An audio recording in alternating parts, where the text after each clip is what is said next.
नमस्कार। बहुत स्वागत है आपका। आप देख रहे हैं धर्म सन्मार्ग। दोस्तों, आज हम बात करेंगे घर की वो कौन सी चीज़ें हैं जो बरकत होने नहीं देती हैं। तो आइए हम शुरुआत करते हैं और साथ ही ये भी बतलाएंगे घर में बरकत होने के लिए क्या करें। वीडियो के अंत तक बने रहें। ये ज्योतिषी पर आधारित है। बंद पड़ी घड़ियाँ यानी आपकी कलाई की घड़ी है, दीवार की घड़ी है, अगर आप लंबे समय से यूज नहीं करते हैं तो वो शायद बंद हो जाती है। तो ऐसे में आप क्या करें? या तो उसमें नए सेल बैटरी लगा के रखिए या फिर किसी ज़रूरतमंद को आप दे दीजिए, क्योंकि बंद पड़ी घड़ियाँ घर में सीधे किस्मत को कनेक्ट करती है और आपकी प्रगति, तरक्की भी रुक जाती है या फिर स्लो हो जाती है। टूटी फूटी हुई कुर्सी, टेबल, सोफ़ा, इन चीज़ों को जितना जल्दी हो रिपेयर करवाएं या फिर बाहर का रास्ता दिखा दें, क्योंकि ये चीज़ें भी पैसों की तरक्की को रोकती है। अगर आपके भी घर में मकड़ी के जाले हैं तो तुरंत हटाएं। एक नियम बना लें हर शनिवार के दिन मकड़ी के जाले हटाने की। इससे क्या होगा, आपके बुरे दिन अच्छे दिनों में बदल आएंगे। मकड़ी के जाले से घर, दुकान, हर जगह वास्तु दोष पैदा होता है, इसलिए इसे रहना घर में, आपकी दुकान में, व्यावसायिक स्थल पर अशुभ माना जाता है। अगर आपके घर में भी टूटी हुई अलमारी है, आप उसको यूं ही पच्चल डाल के यूज कर रहे हैं तो फिर उसे ठीक करा लीजिए या फिर बाहर कर दीजिए, क्योंकि ऐसी अलमारियों से जितना आप बचत नहीं कर रहे हैं उससे ज़्यादा आपका लॉस हो जा रहा है। शायद धन भी पानी की तरह बह जाता है, क्योंकि अलमारी को बेवजह खुला भी नहीं रखना चाहिए। हर तरह के कामों में रुकावट आने लगता है। तो दोस्तों, आगे से संभल जाइएगा। अगर ऐसा कुछ है तो चेंज कर लीजिए। कुछ ऐसी तस्वीरें भी होती हैं जो घर में नकारात्मकता फैलाती हैं। वो क्या है? जैसे लोग अभी क्या गिफ्ट में प्रचलन है, नटराज की मूर्ति भेंट कर देते हैं। बिल्कुल भी नहीं रखिए घर में, ये एकदम अच्छी बात नहीं है। कांटेदार पौधे हैं, फव्वारे हैं, जहाज है डूबता हुआ, ताजमहल, जंगली जानवर, ये सभी चीज़ जीवन में आपके अच्छी घटनाएं होनी बंद हो जाएंगी अगर इन चीज़ों को आप घर में जगह देंगे तो।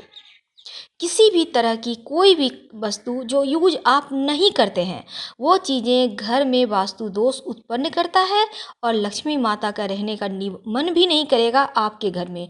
अगर आप बिना मतलब के, विशेषकर कांच की कोई वस्तु है, टूटी फूटी हुई है, संभाल के रख लिए हैं, फेंकने में मोह लग रहा है, जब उसका यूज ही नहीं है तो मोह कैसा? इसलिए हटा दें ताकि माता लक्ष्मी आराम से आपके घर में रह सके। बहुत सारे हमारे दर्शक क्या हैं दोस्तों, बहुत बार क्या होता है, हमने हेयर पिन ले ली, ये ले ली, वो ले लिया, उसमें बिना मतलब के नग पड़े हुए हैं। आपने यूज कर रहा है तो बहुत अच्छा है, और कभी कभी क्या होता है, हम कलरफुल अंगूठियां ले लेते हैं, पहन लेते हैं, फिर रख देते हैं। उस कलर का भी एक तरंग होता है। वो कलर का तरंग आपको सूट कर रहा है या नहीं, ये भी जरूरी है देखना। और उसको जो आपने घर में रखा है तो उससे कैसी सकारात्मक ऊर्जा निकल रही है या नकारात्मक, आपके ग्रहों से मैच करता है या नहीं, ये चीज़ें बहुत मायने रखती हैं। तो बिना मतलब के कोई भी नग मत रखें, ये आपको नुकसान पहुंचा सकता है।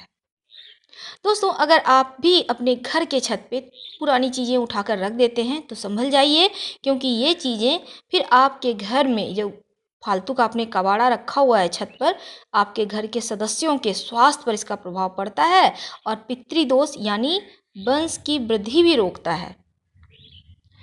बहुत बार क्या होता है, देवताओं की तस्वीर है, हम पूजा पाठ तो करते हैं, पर तस्वीर पुरानी हो गई है, फट गई है, फिर भी पूजा कर रहे हैं, जल अर्पित कर रहे हैं। जल अर्पित करने से वैसे भी तस्वीर जल्दी खराब हो जाती है। ऐसे में उन तस्वीरों को किसी नदी में या तालाब में प्रवाहित कर दें, विसर्जन कर दें, क्योंकि ऐसी तस्वीर भी नकारात्मकता लाती है। और कोई भी भगवान की दो तस्वीर ना रखें, सिर्फ पूरब और उत्तर के कोने में ही भगवान का स्थान बनाएं। बाकी किसी भी रूम में भगवान को ना रखें। हाँ, आप अपने बेडरूम में राधा कृष्ण की तस्वीर रख सकते हैं। बहुत बार क्या होता है, हमारे घर में ऊन है, स्वेटर बुनने वाला, हमने गोला बनाकर रख दी, रस्सी है, गोला बना के रख दी। भूल कर भी मत कीजिएगा ऐसा, गोला बनाकर नहीं रखिएगा, वरना आपकी किस्मत भी बंध जाएगी। इस बात का विशेष ध्यान रखिएगा। कभी कभी पुराने कपड़ों का भी हम जाने अनजाने पोटली बनाकर रख देते हैं कहीं साइड में, पर ये गठरी कहीं आपके सर पे भारी न पड़ जाए। तो इन चीज़ों को हटा दें। यूज का है, आपको किसी साफ सफाई में व्यवहार करना है तो निकाल लें, वरना सारी चीज़ों को किसी को दान कर दें। दूसरों का भी भला होगा, आपका भी ग्रह मजबूत हो जाएगा। अब हम बात करते हैं क्या करें कि माता लक्ष्मी प्रसन्न हो, आपके घर में बरकत हो। दोस्तों, एक नियम बना लें, हर शनिवार के दिन किसी गरीब को खाने पीने की वस्तु दान करें। पैसे मत दीजिएगा, क्योंकि हर किसी को पैसे देना सूट नहीं करता है।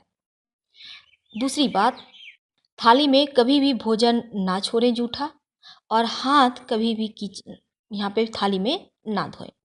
भोजन करते समय मुंह से आवाज़ ना निकालें, बल्कि मुंह बंद करके धीरे धीरे चबाकर प्रेम से खाएं।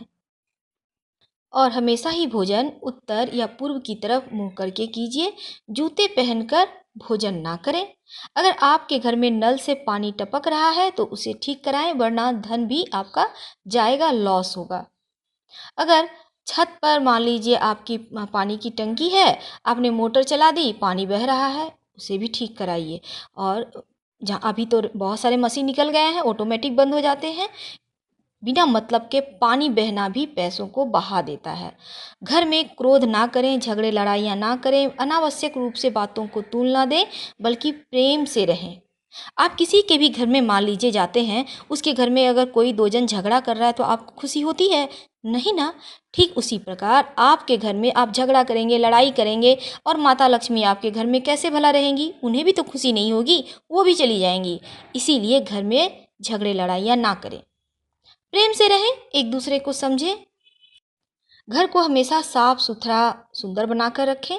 अपने मेन गेट को हमेशा सजा कर रखें। आम के पत्तों का या अशोक के पत्तों का बंधनवार लगाएं, इससे घर में सकारात्मकता आती है। अपने घर की महिलाओं का सम्मान करें, और ध्यान रखें कि आपके शर्ट की या पैंट की जेब फटी हुई ना हो। और पैसे रुपये पैंट के पीछे वाली जेब में नहीं रखनी चाहिए। दांतों को हमेशा साफ सुथरा बनाकर रखें। और बहुत सारे लोग क्या है, बार बार खांसते रहेंगे, थूकते रहेंगे। ये जो छींकने की आदत होती है ना, इसे बदल दें। बिना मतलब के माता लक्ष्मी डिस्टर्ब होती हैं। हमेशा अपनी तिजोरी में हल्दी की 7 गांठ पीले कपड़े में बांध कर रखें। साथ में कुछ कौड़ी, कम से कम 5 चांदी का सिक्का भी रखें। और चावल पीले कलर से हल्दी से रंग कर भी रखना चाहिए। इन सभी चीज़ों को चाहें तो एक ही पोटली में बनाकर रख सकते हैं। बरकत होती है, माता लक्ष्मी भी प्रसन्न होती है। अगर घर में आपने भगवान को फूल या माला अर्पित किया है तो सूख जाने पर हटा दें, क्योंकि सूखा हुआ ये चीज़ें नकारात्मकता फैलाती हैं। शाम के समय, यानी जिसे हम कहते हैं संधि काल, इस समय अनिष्ट शक्तियाँ प्रबल होती हैं। इसलिए इस समय सोना नहीं चाहिए, खाना पीना भी नहीं चाहिए। ज़ोर ज़ोर से बातें करना, गाली गलौज, झगड़े लड़ाइयाँ करना, झूठ बोलना, क्रोध करना, श्राप देना, ये सभी चीज़ें अच्छा नहीं माना जाता है। और ना ही धन का लेना देना करना चाहिए। इस समय अच्छा रहेगा आप शुभ कार्य करें। चौखट पे खड़े मत होइएगा शाम के समय, अच्छी बात नहीं है ये। और इस समय मंत्रों का जप करें, या आप अभी तो लोग मोबाइल में भी चलाते हैं बहुत सुंदर सुंदर भजन, आराम से चला के छोड़ दें, ये बहुत अच्छा रहेगा। जहाँ तक संभव हो किसी भी महिला का अपमान मत कीजिए। और हर मंगलवार के दिन कम से कम एक बार हनुमान चालीसा जरूर पढ़िए।